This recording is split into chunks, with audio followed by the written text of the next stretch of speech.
Good afternoon, everyone. Thank you for joining us for the second of our Business Booster series. I'm very pleased that I don't have COVID this time like we did last time.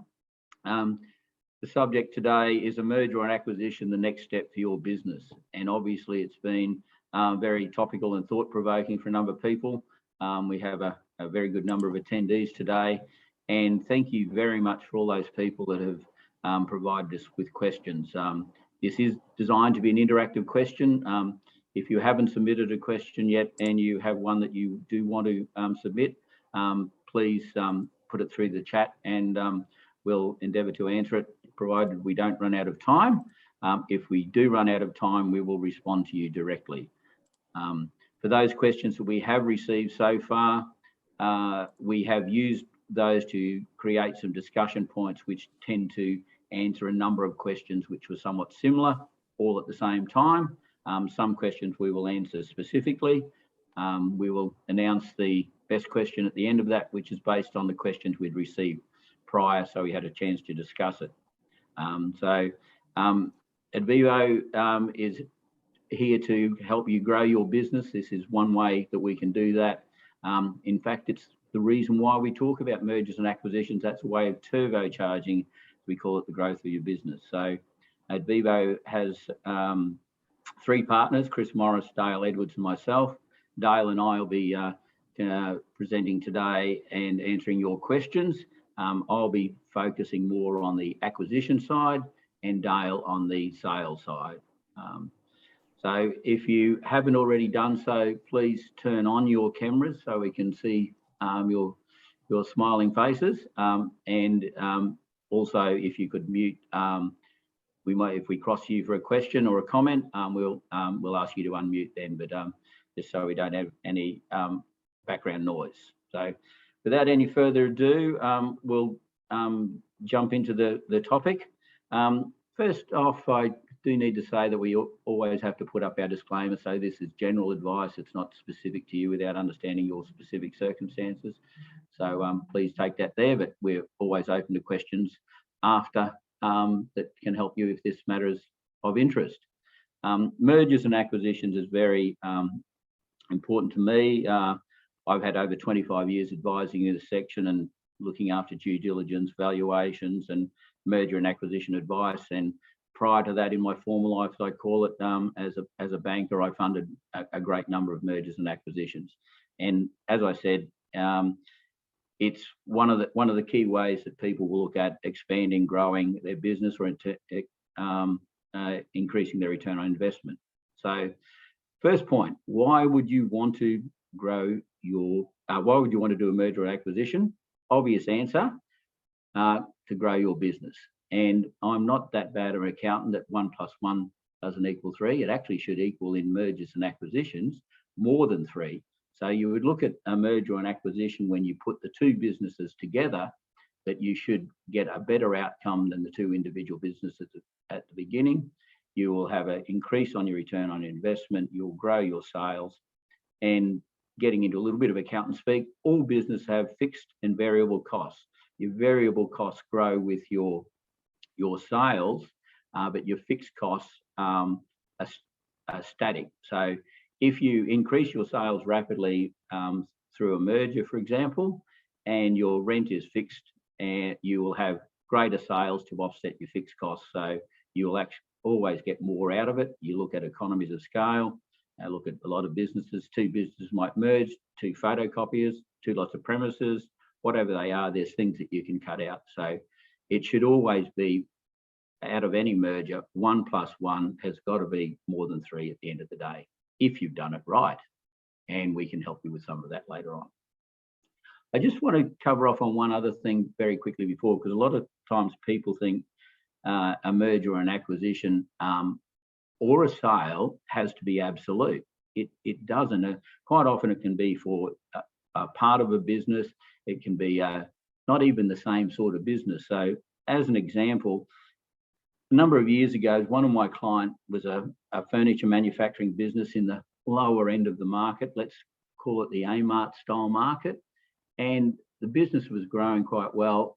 And as they grew, they had greater problems with delivery. And if you're buying a $8,000 lounge from King Furniture, you might be not happy, but you'll accept it's a month or 3 to get delivered. But if you're buying a $400 dining suite from Amart, you want it now or tomorrow sort of thing. And when their delivery contractors were all over the place, late delivery, it was causing some angst with their distributors. So what they did, they bought an affiliated business to help shore up their supply chain, and they bought a delivery business. That business served them well for a number of years, but then as the business grew over time, it got to about 5 times its size, new premises, 200 odd staff, and it was very automated, and you had production lines that had to run like a Swiss watch. You know, you'd finish this line on a CNC machine so it could move on to the next and so forth.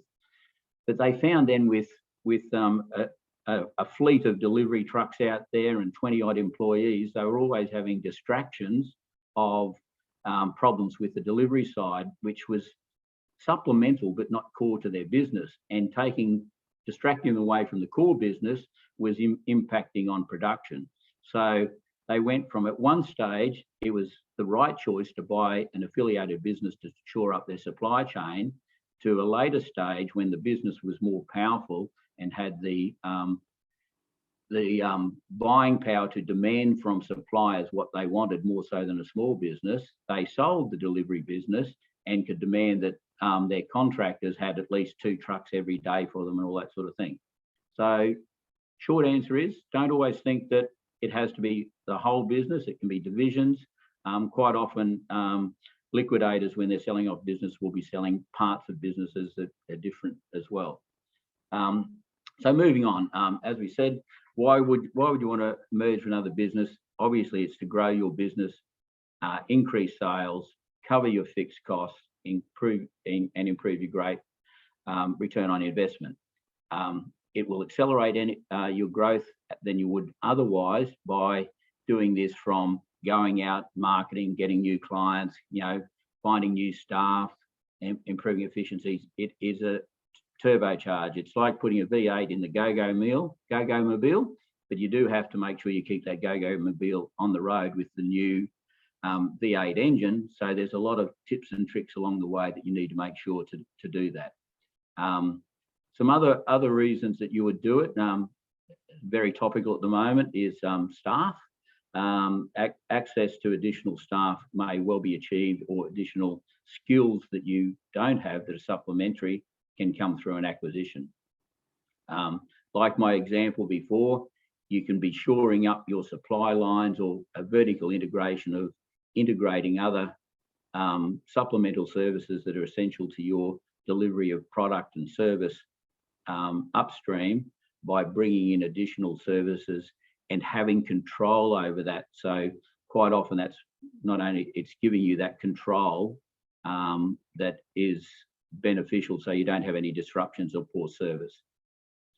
Quite often we see people look at to increase their geographic spread. And by that, examples, it might be they will want a North or South Brisbane, or they'll want Queensland, New South Wales, Victoria, Western Australia, to cover that. And it might be more efficient to do that. It might be representative agencies, but they'll buy someone there.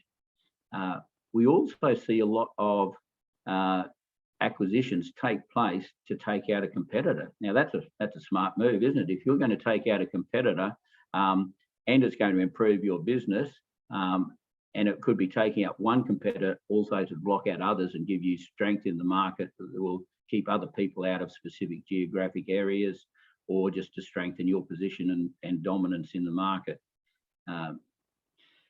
So there's lots of reasons. There's more variables on that as well, and I'm sure that there's probably some people out there that'll have some other examples. I'll pass over to Dale now to touch on some key points of why you might want to sell your business. Thanks, Leon. Well, there's a multitude of reasons. I'll start with some of the more common ones. Probably the highest on the list is people wanting to retire, or in ill health, and they really need to sell the business to step back and deal with those other things. The next one that we see a fair bit is people who are looking for new challenges, whether that's they want to do something different. Maybe they want to move to a different part of the world and it's not practical to run their existing business from in another country. Sometimes it's they're selling for succession planning reasons, and it might not be an actual real arm's length sale. It might be passing on the business to the next generation of the family, or it might be to some key staff members who are going to take it and run with it. Other reasons that you don't actually often get much chance to plan for might be if there's matrimonial issues and the business is the biggest asset of the relationship. It might end up needing to be sold to achieve the financial agreement between the two people. The other one in that vein is an estate. If someone dies without selling their business first, then it can be left as something for the estate to deal with and may need to be sold. Conflicts elsewhere other than matrimonial ones can be a reason why businesses are sold. It might be a conflict between unrelated business owners in the same business that ends up in a sale, or it could be that it's a multi-generational family business and we've now got cousins or second cousins in the business together that don't get on and the business ends up getting sold as a result. Sometimes a business losing key staff members can leave the owners thinking, well, without them, I can't really run the business. So let's sell what we've got to someone else who does have that capability, and I'll get something for it rather than having to shut the doors. Sometimes it can be that the business has actually over time created another spin-off business, that's something that's more interesting and perhaps more profitable than the original business, and the owners want to focus on that, so you sell off the original business that created it. Sometimes it can be, as Leon talked about, where you're looking to separate different business divisions. And sometimes it can be a simple realization that with the time and the resources that you've got, you don't have the capacity to achieve the potential that you'd like to achieve out of that business. And then that I often see that one combines with looking for new challenges. So that's really a lot of the main reasons why people sell. I actually have a story, a client of mine, he wasn't actually looking to sell his business, and his business was actually, I can talk about it because he sold it to a listed entity, so some of it's actually publicly available information, but his business was Max Tracks, which if anyone doesn't know what a Max Tracks is, it's those orange boards that you often see bolted to the side of four-wheel drive roof racks and tyres on the back. So he created the product, he commercialized it and built it into an internationally marketed product. And he wasn't looking to sell. He happened to hear through the media that Rhino Rack, another Australian outdoor product business, had been sold to an American firm recently, and he happened to know the guy who owned Rhino Rack because he'd met him a few times at trade shows. So he rang him up to congratulate him on the sale, and they got talking, and the other guy said that the guys that bought him were looking to buy more Australian outdoor type products. So one thing led to another, and the next thing he's talking to these guys to potentially sell. So he wasn't looking to sell, but he'd always said that if someone came along and offered him enough money, then he'd consider it, which is what ended up happening in that one. I'll pass back to Leon now to talk about some of the key considerations for planning or merging with another business. Thanks, Dale. And look, we will get to some of the questions for us there, but with it, as we said, we've covered a few things by answering some of these up front. When you're considering buying, there's a lot that needs to go into it. It just doesn't happen. So the old saying, you got to plan ahead, and it is really thinking about planning and understanding what your key objectives and what are you trying to achieve, and working through those, prioritizing quite often It might be a target that, as earlier example, it was to shore up their delivery time so their customer service was there, or it's to grow. Know exactly what you're trying to achieve and focus on that.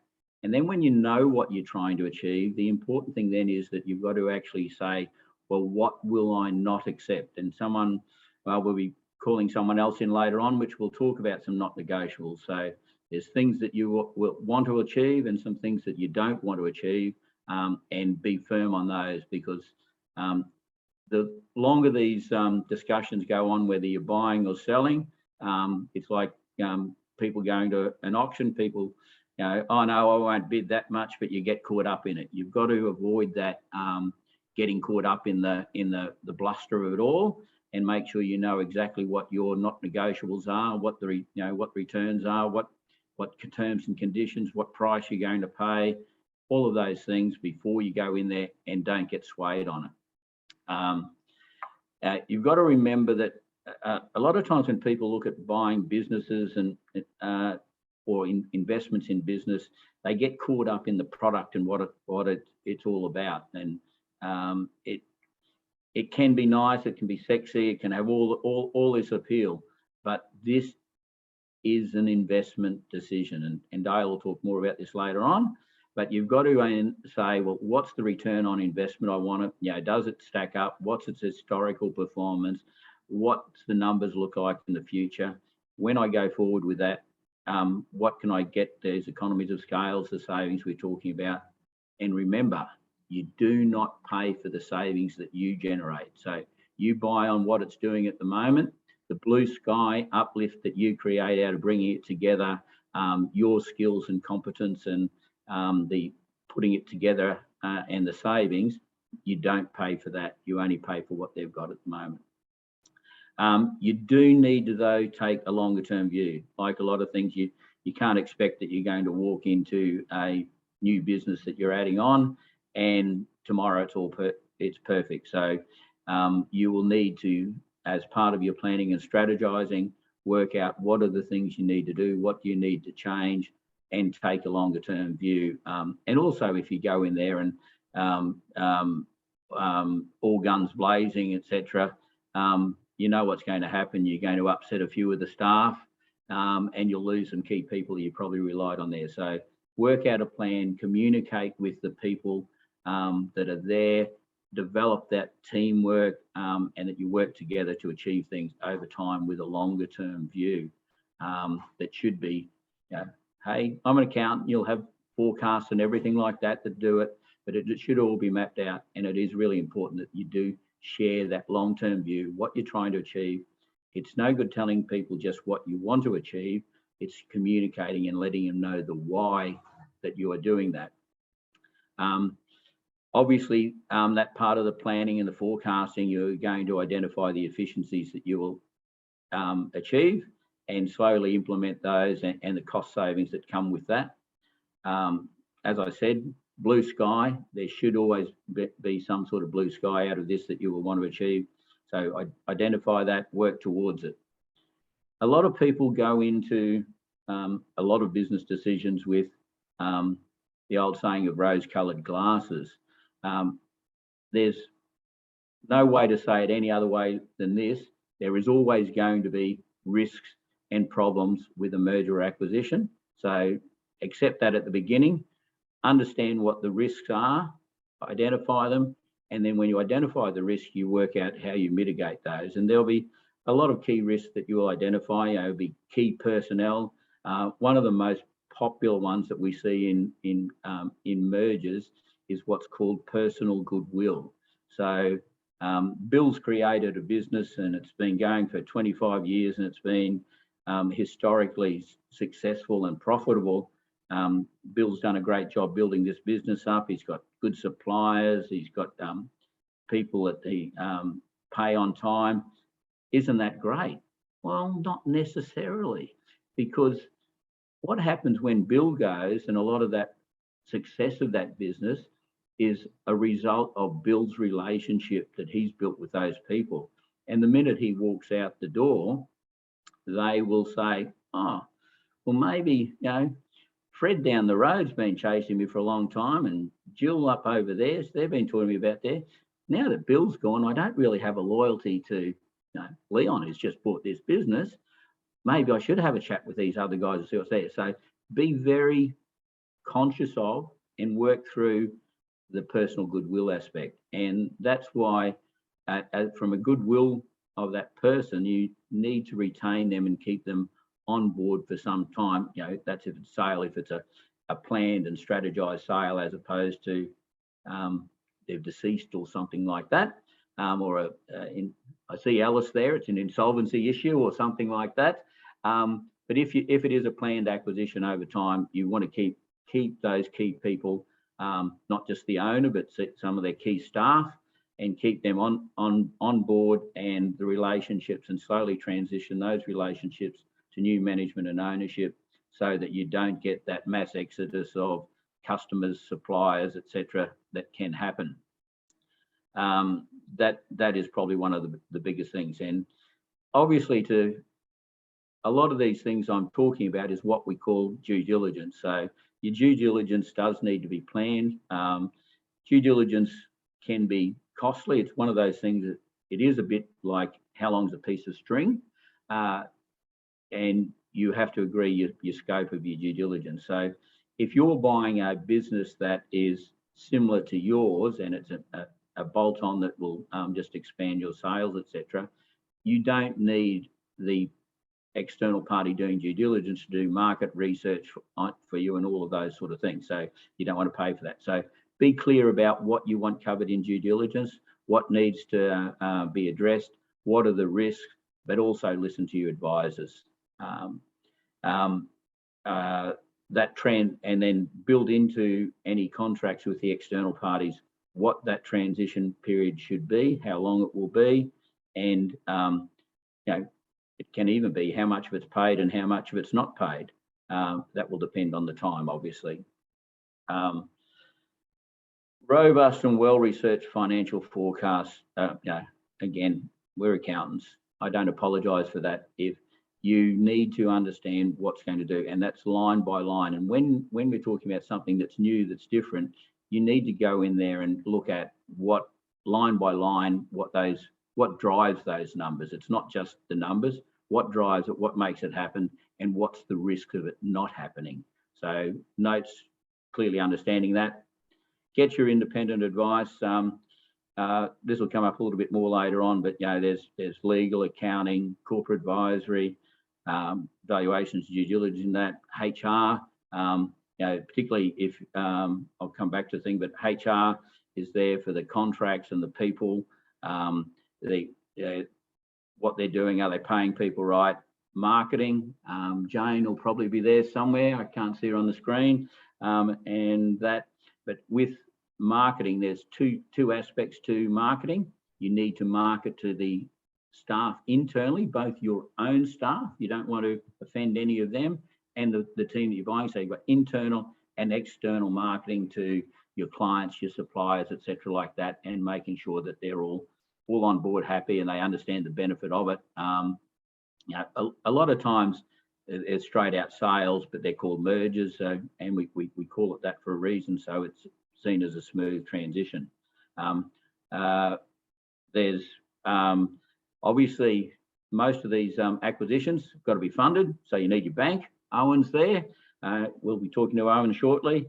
And insurance is another key thing, and workers' compensation, business interruption insurance, and all of those other things. So there's a lot of people that you need to involve and get independent advice. I was going to talk about banks pre-discussion before you have your contract signed, and talk to your accountant before you have your contract signed, so you cover off on any tax consequences. I think that's enough for me for the time being. You'll be sick of my voice. Over to Dale. Thanks, Leon. So if you're looking to sell your business, what are the key things that you need to consider? Well, firstly, there's this pretty neat graph here. This is what we call the investment decision graph, or something similar to that. So you start off on the left-hand side at the 0 point, and you're trying to decide whether or not you go ahead buying a business. I guess it's really the buyer who holds the cards on this one because they can walk away. You start off full positive because you've approached this business that you're looking to buy, and of course you're positive because you're talking to them. You get some initial information, and eventually where this graph goes is over time it either goes up because you gain more and more confidence that this is going to be a good outcome and the right decision to make. And if it continues along that pathway, eventually you're going to get to the point where the deal gets across the line and the business is sold. On the other hand, when there's negative things happen in the process, your buyer confidence can take a step backwards. And if it takes enough steps backwards, it can result in a no sale and the buyer walking away. So really the metric on this one is time is the key factor. The more time that passes, the less likely it is that the deal will get off the line and the buyer will walk away. So the sort of things that can be negatives on this can be information that gets revealed that hasn't been disclosed already that's bad. It can be it can be things like not being prepared for a sale. So asking for some financial figures for the last couple of years and, oh, we haven't done them yet. Oh, okay. So you sit and wait, bring them up a couple of weeks later, haven't done it yet, it's with the accountant, they're busy. Okay, 3 months later, still don't have it. All right, I'm not interested anymore, mate.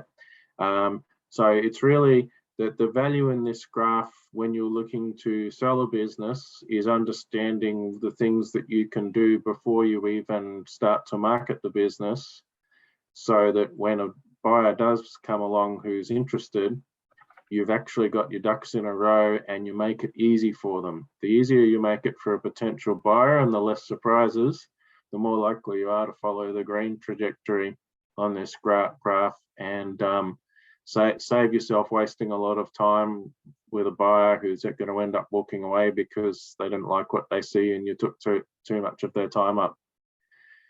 So the sorts of things that you can do prior to a business sale to get a green outcome, and bear in mind that depending on the circumstances, you might not be able to achieve all of these. You might not have the time frame that you need to make all of these things happen and get the gold-plated result.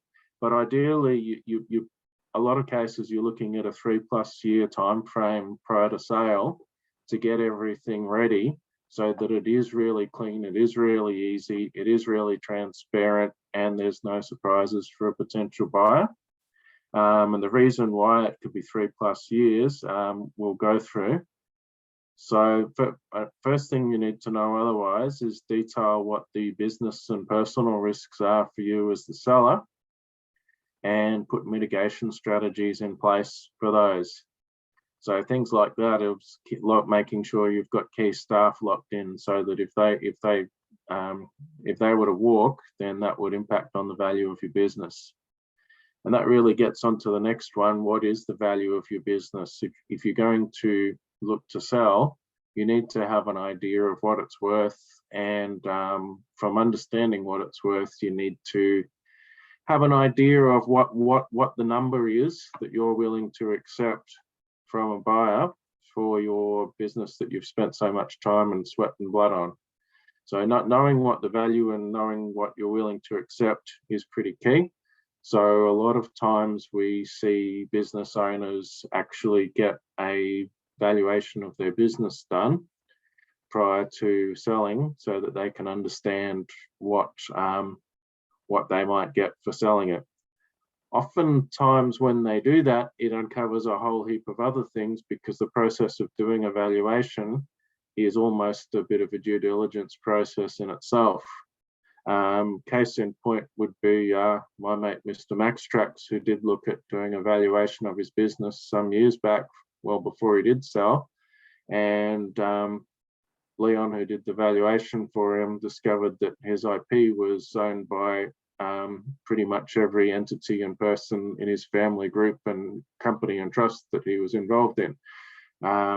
Now, had we not done that valuation, we wouldn't have discovered that and had the opportunity to clean that up and transfer them all across and make it a nice clean package, which then meant that some years down the track, when he did sell the business, the IP was nice and clean and all in one entity, which made it very appealing to the potential buyer. So that did increase the value that he got for his business sale. So not knowing who owns your IP is fairly important, as well as anything else that can come out of the woodwork with valuation being done. Another step which you would follow when you do get close to the point where you are actually going to sell the business is preparing a detailed sale memorandum with a full disclosure of the business's history, what the upsides are for a potential buyer, and what the risks are. The more honest you are about any problems and challenges with the business in a sale disclosure, the less likely you are to have some of those downward wiggles on your decision graph, on your red graph there later on, because you're disclosing all that information up front to a potential buyer. It means that if those things are insurmountable to them, they can walk away early in the piece before they waste a lot of your time. And it means that if they're not insurmountable, then they get over them quite quickly and they move on with their decision-making process in the positive trajectory. The other things you want to have are, obviously, you want financials. Ideally, you want at least 3 years worth of financials. You'll need them if you're getting a valuation done anyway. But any potential buyer is going to want at least 3 years worth of financials for the business. Those financials, one of the reasons we say it's really a 3+ year process is you want your financials to be clean. You don't want to see a heap of stuff in the financials that's all of your personal expenses that then need to be try and explained to a potential buyer. It makes it very difficult, very challenging. It means you end up with a lot of extra time involved by accountants on both sides going through and really pulling apart these financials to work out what is and isn't personal expenses, to see whether or not they should be there or not. And often those personal expenses can mean that there's things in that are actually owned by the business that shouldn't be, like boats and holiday houses and things. So, I mean, depending on what entity is being, if the entity is being sold, or if it's just the business is being stripped out and those assets stay where they are anyway, it's less of an issue. But it's clean. The cleaner things are, the easier it is for a buyer to say yes. The other things you should look at preparing if you're going to sell your business is all of your own other due diligence materials. So I've already said the financials. You want all those IP records there so that that's very clear.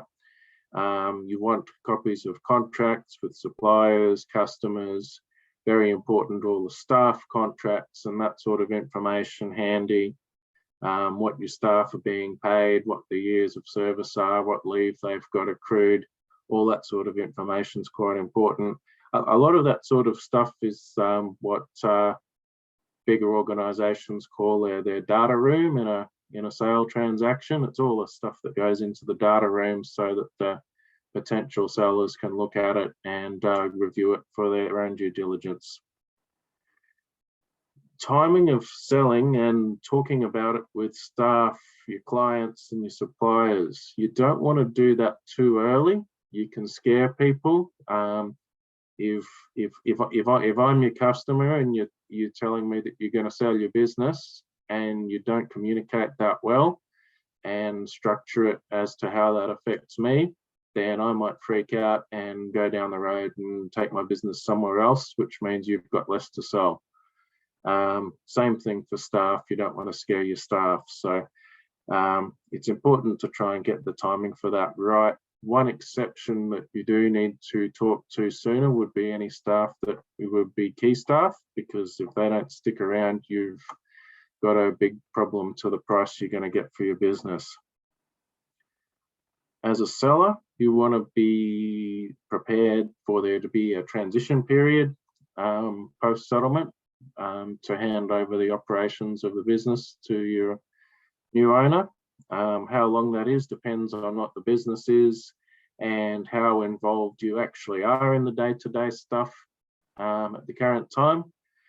You're always going to get a better price for your business if you've got it to a point where you can step away from it on the day-to-day stuff and it can keep running itself. That always adds a premium. So that should always be a goal for any business owner, not the least because it means that you can actually go and take a holiday and actually get a holiday. But you should be clear and comfortable with a transition period and have a bit of an idea yourself about how long your patience will withstand still being involved in that business after you've handed over the keys to someone else. So that's something to think about, because that will no doubt be a negotiation point with a buyer. Just looking through my notes here and seeing what I've covered and what I haven't covered.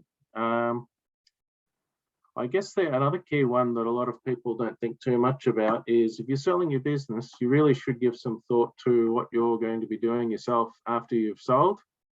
It's one that a lot of people don't think about, but it's almost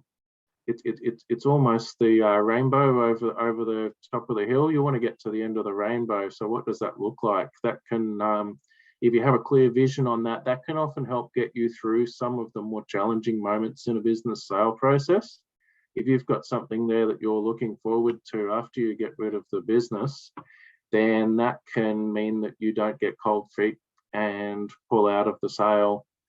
I see that happen quite a bit. People who've been so invested in their business for so long, they say they want to sell and then they get through the process and it becomes too hard. They haven't defined what they're going to do afterwards, so they end up saying, stuff this, I'm just going to keep running the business. So it ends up a bit sad. So it's worth defining that.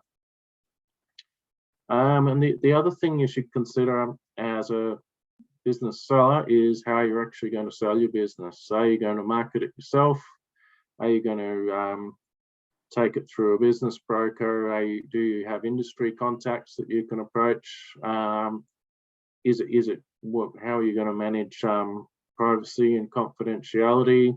Get some non-disclosure agreements ready before you start sharing your business information around to potential buyers who could be competitors.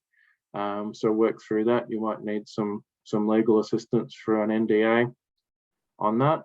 But yeah, so that's really the key things that a business seller should be looking at. I will throw to Kay for some other people to speak.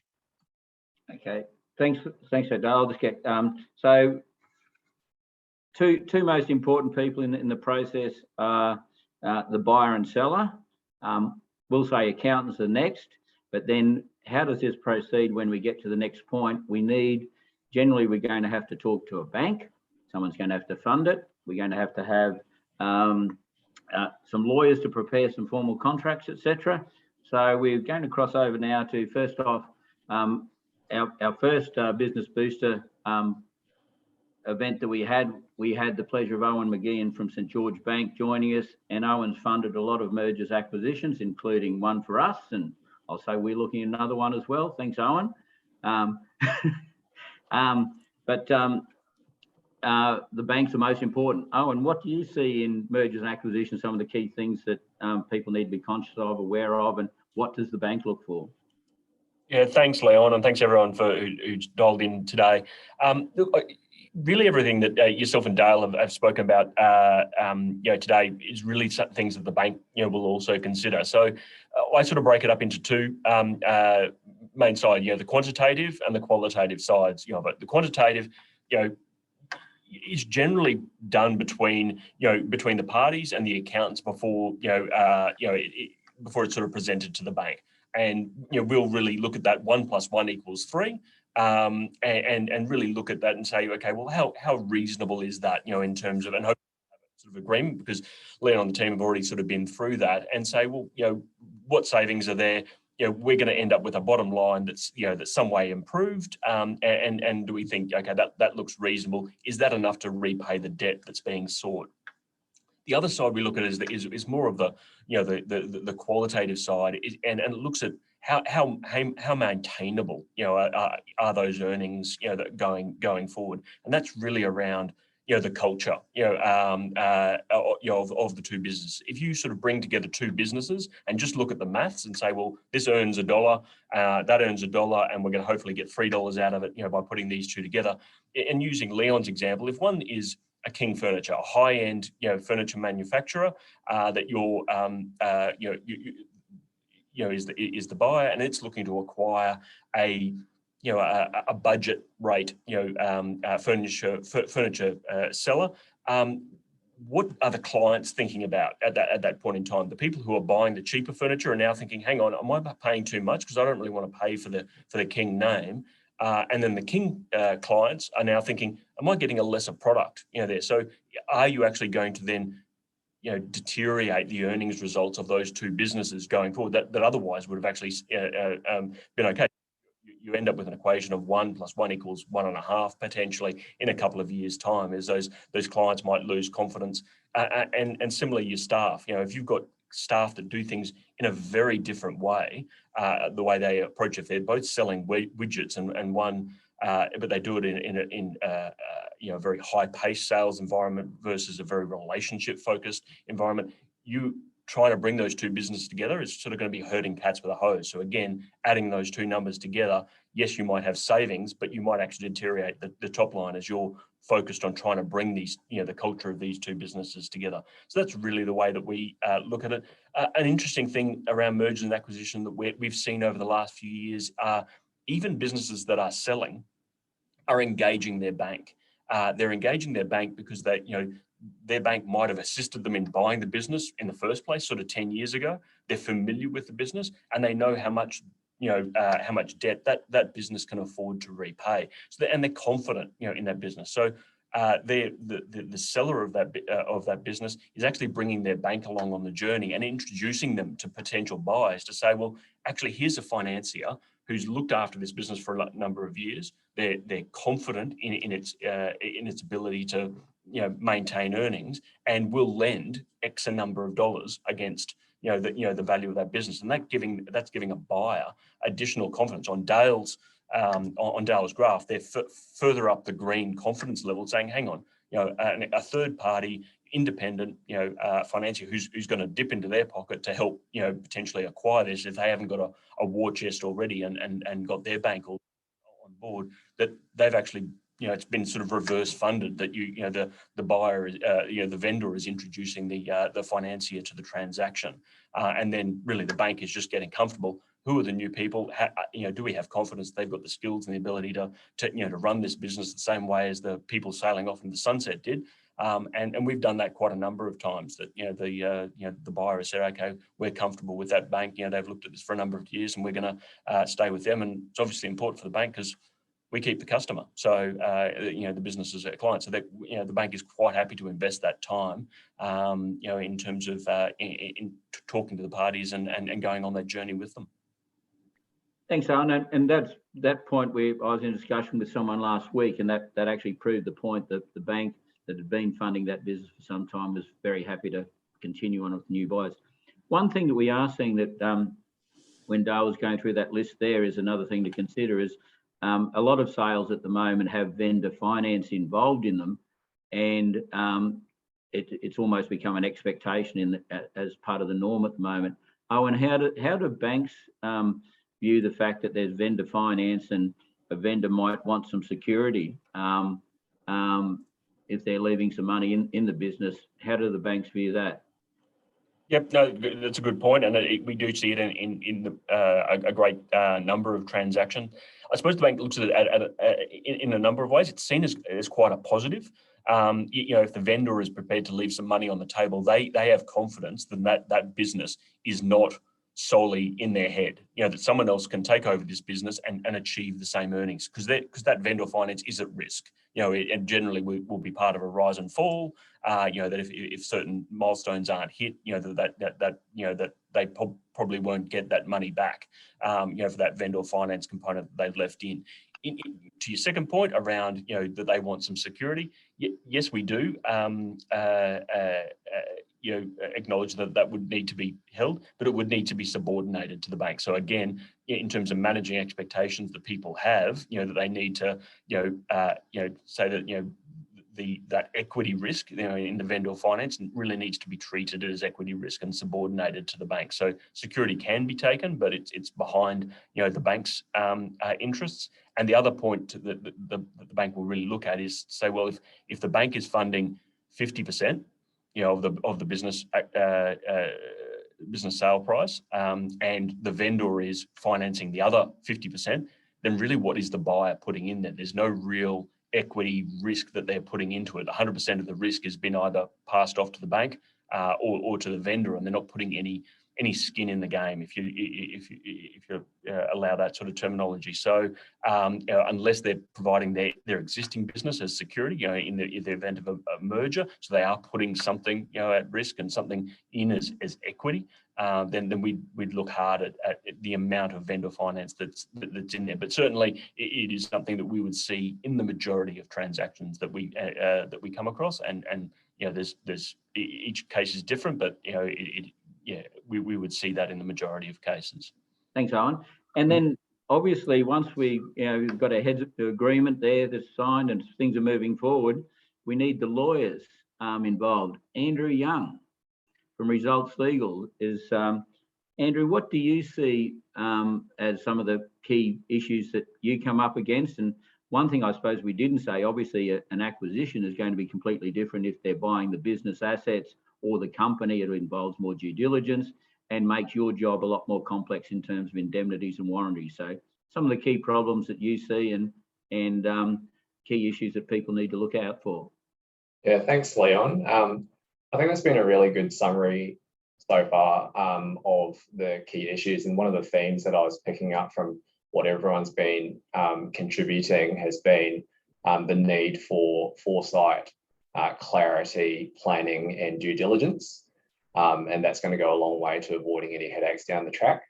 If I could pinpoint one most single root cause of the issues that we see, particularly in the disputes area, it's not doing what you just said, Leon, which is having the agreement signed up, whether that's at the acquisition stage or at the selling stage. A lot we find, particularly in the SME space, people will have the best of intentions, and they may commence that process of having the relevant relationship agreement in place, whether it's a joint venture or a shareholder agreement, and then they're looking to do an internal sale down the track or something like that, but it's never actually finalized, or it's never brought through to the end. And as a result of that, you end up with a whole myriad of disputes at the back end. I'd probably say 8 or 9 out of 10 cases that we're seeing, that's the case. There's no relationship agreement, or it's in draft format and was never finalized, because everyone's really excited about doing the business together and things are going well, and it gets put onto the back burner, and it really just needs to be followed through to make sure that's locked in. And that's part of the foresight. And eventually people will want to exit, things happen, people get ill, people want to retire, that sort of thing.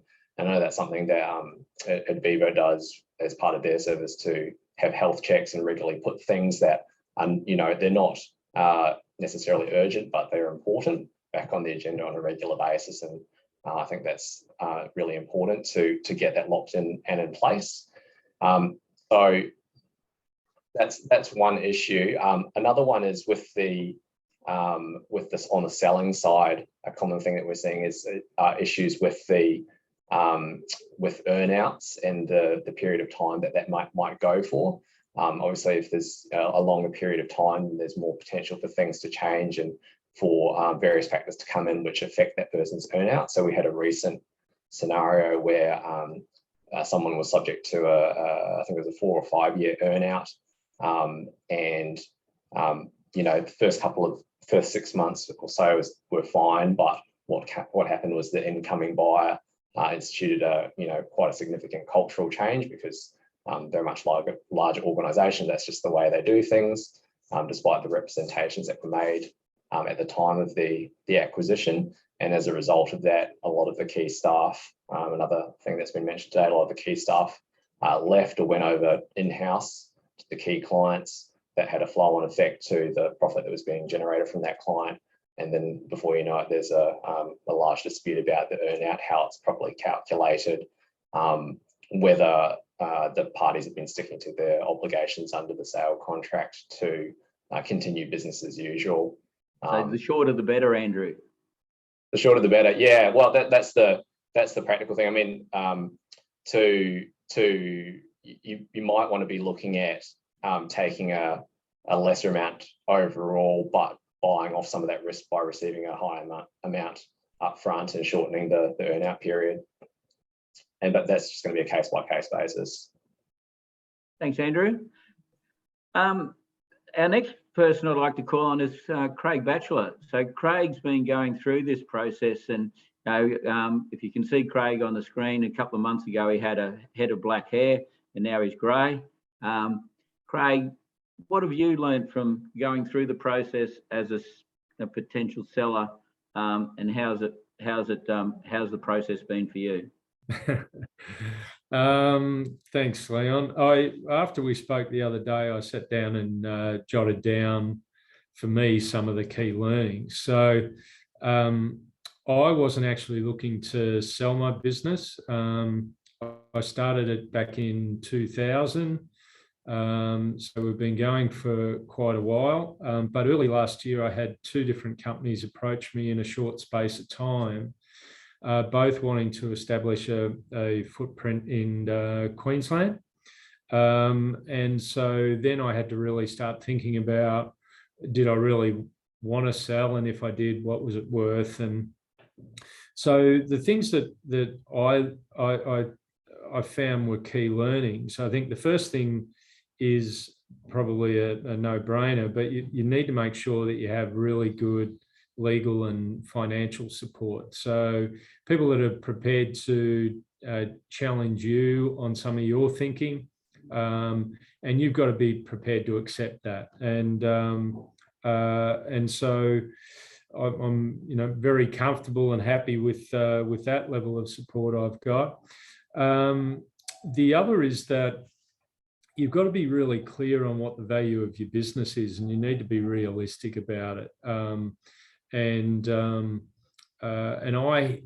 really didn't spend a lot of time on that, but Leon certainly helped along in gathering my thoughts. But you do need to be really clear on it, because there will be times where you're sitting across the table at a potential purchaser, and you've got to be able to know what you can, what are the chips that you can give up and what you can negotiate. And if you don't have a really good understanding and you're not strong on what the value of your business is, then you may potentially give too much away, or you may be too pedantic and cause a deal to fall over on something that you could have actually given up. The other is that depending on the structure and the size of your business, and our business is quite small, but you will need to provide some information to your key people along the way, and likely do that fairly early. And that really comes down to the relationship that you have with your people. So you'll know better when that should happen and to what extent it should be. But if they're key to your business, then they need to be involved, and they need to be across what's going on, because otherwise you're going to destroy trust. And if you destroy trust with the key people that work in your business, then you question then what you have to sell. So that's really really important. But what I've found, because we're still going through the process, so we in the early stages dropped one of the businesses off, and then continued negotiations with one of the other companies, and I must admit that I've allowed it to go to drag on, and the problem with that is that some of the key people in my business have started to show a bit of emotional fatigue, because they're going, you know, is this going to happen, Craig? Are you in? Are you out? And so you really need to bring it to a short period. I think Leon made the comment, the shorter the better. In hindsight, I would have been putting some lines in the sand the back end of last year to bring it to fruition one way or another, and we've only really just done that in the last couple of weeks. And it's interesting how quick people move when you shorten the time frame for them. But what I've learned is that we should have done that last year. So they're the key learnings that I've learned out of this process. Leon? Thanks, Craig. Thanks for sharing, and thanks for your input, Owen and Andrew. Look, Kay's just given me the 5-minute wind up, so I might rush through a little bit more to try and cover as many points as we can. So I think we've answered a lot of the questions in the process of going through. And David Reed and Darren from Business 360 sent through a number of questions, which we really appreciate. One of the other ones on there was what other management practice systems should be brought up to speed and benefit support any change in corporate structure. I'm going to jump in and probably answer all these questions quickly, Dale. So I'll in time. Obviously, HR is the question. One of the questions they're raising there, because employment contracts, and I know Craig, you've seen that issue pop up. Getting employment contracts right, particularly if they're buying the business structure as part of it. You need to make sure they're right. If you're buying a business and keeping the company going, you don't want Fair Work knocking on your door in a year's time and say you've been paying under all these people for the years before. But that was the previous owners. You've taken over the company, so that's your problem. So making sure you go through all the business systems and process, your employment, your contracts, your software subscription license. We've seen people get caught with under number of Microsoft licenses and all sorts of things like that. So you've got to go through all your contracts and supply agreements, etc., like that. Your accounting systems, your sales systems, are they efficient? For those of you who are a bit older like me, you'll remember when 2001 was coming, all the problems about were all the computer systems going to die. But you need to make sure that there's no issues like that in the systems, and are they scalable to go with the next iteration of the business when you bring together, and are they compatible? Integrations are a really important thing to make sure you cover off on, and planning which ones you're going to go with. It might not be the one you've got, it might be the business you're buying might have some better systems than you, so learn from the people. I'd say, Leon, those things there around the management systems and processes, if you're buying a business, what your plans are going to be for them post acquisition, they should actually be part of your due diligence, is looking at all those systems and working out what your plan's going to be. Absolutely, yeah. The other, I know we've covered this, but and I'll jump ahead. This is the number one winning prize for the question was, and you've heard everyone that spoke, Craig, Owen, Andrew, Dale and I, we've all said engage the right consultants. So work out who the consultants are, and you're going to need accounting, legal, HR, marketing, insurance, and finance. Bring all those consultants in, talk to them early and listen to them, as Craig said, is really important. Make sure you don't sign your contract until you've got that advice first and you've got the right entity and structure in place. There was another really good question that came in late this morning too. I just want to say, cover off on before we go. I know we're right on time, but why would I merge or acquire another company if my company is doing well? Well, it all comes down to, I suppose, can it do better though? Can it grow more? Can you achieve more economies of scale? So that would be one of the key reasons to do it. So it's about to do better.